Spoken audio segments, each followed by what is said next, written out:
Hi guys, Dan Dollars here. Today we're going to do a review and evaluation of the Bank of Malaysia 1973 20 sen coin.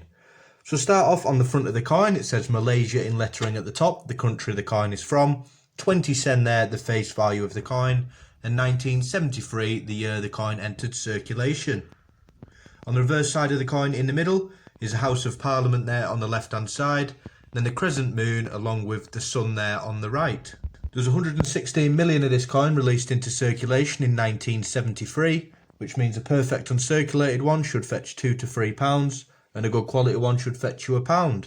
Unfortunately, this coin there has got some damage. It looks like maybe a drill bit has gone through it, so it is only worth its face value there of 20 sen, but definitely worth looking out for these coins as they do have a nice design on the back. If you've got any other coins that want valuing up, feel free to comment them in the comment section below, and as always guys, thanks for watching.